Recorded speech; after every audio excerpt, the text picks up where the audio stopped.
Hi guys, I'm back. So basically on my phone I don't have much storage, so I can only do like 11 or 12 minutes at a time. So the things I want to pick up from the last little bit that we read was the fact that there was a purse and a gold watch on the body of Danvers Carew, so there's no way it was a robbery. If there's something that violent, you maybe would have expected it to be a robbery, particularly in that time period, although let's face it, just about any time period you would expect them to have taken the valuables. So there seems to be really no reason for him to have been murdered. Seems very strange that there was a letter to Mr. Utterson in the pocket. That's a very odd thing, and it's the only real clue that the police have, which is why they've then gone to Utterson's house to say, you need to come help us figure this out. The other thing that we need to make note of is the fact that the murderer has left half the murder weapon there, which seems particularly careless, like he doesn't mind getting caught or he wasn't thinking, and he's taken the other half with him, which would mean that if they were to put both pieces together, he would be really easily caught. So it seems super careless and highly unusual, actually. The whole thing is incredibly violent and really, really unusual, and it shakes the whole of London. So the whole of London ends up talking about this eventually. The other point I wanted to make was about the police officer. So I think we have talked about it a little bit, that Robert Peel's police force was only set up in the 1820s. So they've only been around sort of 60 years when this is published. It's not a long time. They're not an educated profession. And in literature of the time, they're often portrayed as the bumbling idiots. And they need somebody like Sherlock Holmes or Mr. Utterson, somebody smarter than them to figure out the case. If you fancied listening to or reading some Sherlock Holmes whilst we're on this kind of extended COVID-19 break, I would highly recommend it, because it kind of gives you a feel for Victorian London and the kind of images that people were used to hearing about, and the violence, and also the incompetent police force. So this next bit that I'm about to read is basically the policeman relying on Utterson, because he's smarter than him, to try and figure out what the heck is going on. So Utterson is heavily connected to this. The cane was actually a present from Utterson to Jekyll. So he's horrified that this gift that he's given his friend has now been used in a horrible crime connected with the man who appears to be blackmailing his friend. So Utterson feels like he's really deep in it. We also need to remember that this is actually a year later almost from when he was last talking to Jekyll about the will. So we've got to get our time frame right. Okay, so that was all I wanted to mention from that. I'm on, in this book, it's page 17. I'm really sorry, I had forgotten to bring my my other one, the one that I know a lot of you are using with the bigger spaces, so I've only got this one at home at the minute. But the last bit I read was, he recognised it for one he had himself presented many years before to Henry Jekyll, so that's the gift from Utterson, was the cane. "Is this Mr. Hyde a person of small stature?" he inquired. "Particularly small and particularly wicked looking is what the maid calls him," said the officer. I got my voices wrong around there. Mr. Utterson reflected, and then raising his head, "If you will come with me in my cab," he said, "I think I can take you to his house."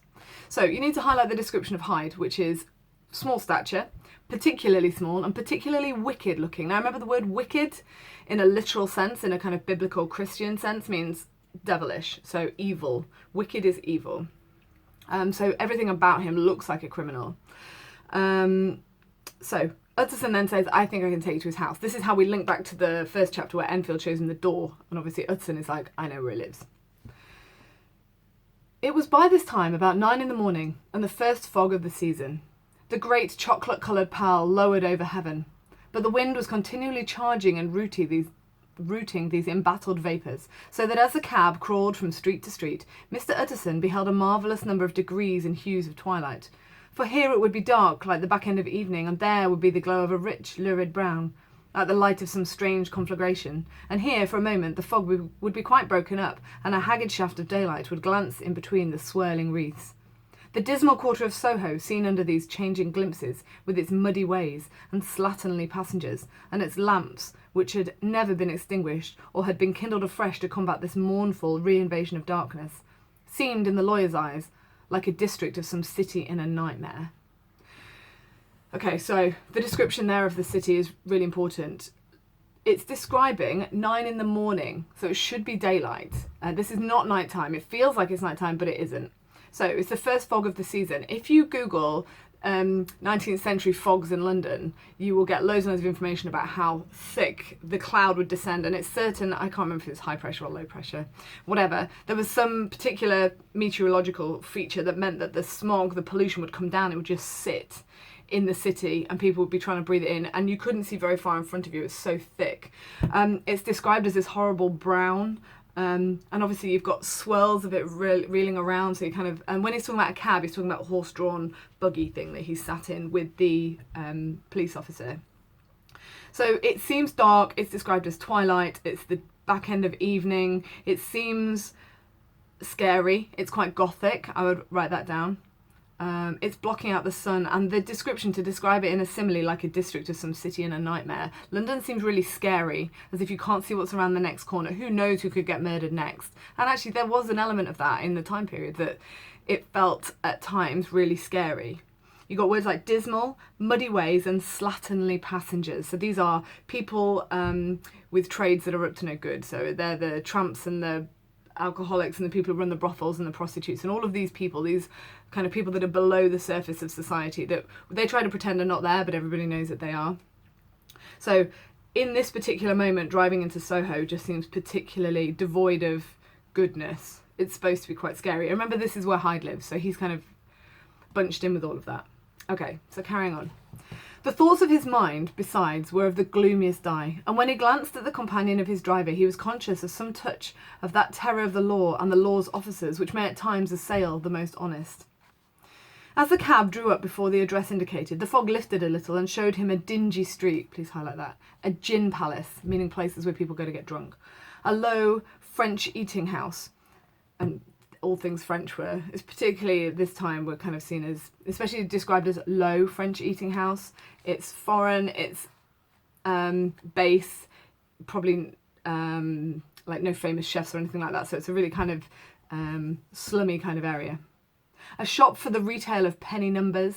Now this was cheap popular fiction, and it was people who didn't have a lot of money, so it's quite common. And 2 penny sellers, many ragged children huddled in the doorways, and many women of many different nationalities passing out, key in hand, to have a morning glass. So you've got alcoholics, people turning up at 9 in the morning trying to get their first hit of alcohol. There's people of all different nationalities, a sense of people wandering, nomads, immigration. I mean, let's face it, people have always been racist, unfortunately. And the next moment, the fog settled down again upon that part, as brown as umber, and cut him off from his blackguardly surroundings. This was the home of Henry Jekyll's favourite, of a man who was heir to £250,000 sterling. So the setting's really important there. Like, it seems completely bananas to Utterson that his friend, who's worth so much money, would leave all of this to such a disgusting human who exists in a world which is bumping along the bottom of society, along with the evil and the alcohol and the poverty of all of this. It just doesn't make any sense to him. An ivory-faced and silvery-haired old woman opened the door. She had an evil face, please highlight, smoothed by hypocrisy, please highlight, but her manners were excellent. Yes, she said, this was Mr. Hyde, but he was not at home. He had been in that night very late and had gone away again in less than an hour. There was nothing strange in that. His habits were very irregular, and he was often absent. For instance, it was nearly 2 months oh my god, I can't read this bit now. I did so well on the other one. It was nearly 2 months since she had seen him till yesterday. Please highlight that, and please put a star next to that, because that is a plot point that we need to come back to much later on. So basically, she saw him yesterday, he went out in the middle of the night and he came back, but before that she hadn't seen him for 2 months. So it's quite normal for her to look after his house but not see him, or then see him at random times of the evening. Very well then, we wish to see his room, said the lawyer, and when the woman began to declare it was impossible, I had better tell you who this person is, he added. This is Inspector Newcomen of Scotland Yard. A flash of odious joy appeared on the woman's face. Ah, she said, he is in trouble. What has he done? Mr. Utterson and the inspector exchanged glances. You don't seem a very popular character, observed the latter. And now, my good woman, just let me and this gentleman have a look about us. In the whole extent of the house, which but for the old woman remained otherwise empty, Mr. Hyde had only used a couple of rooms.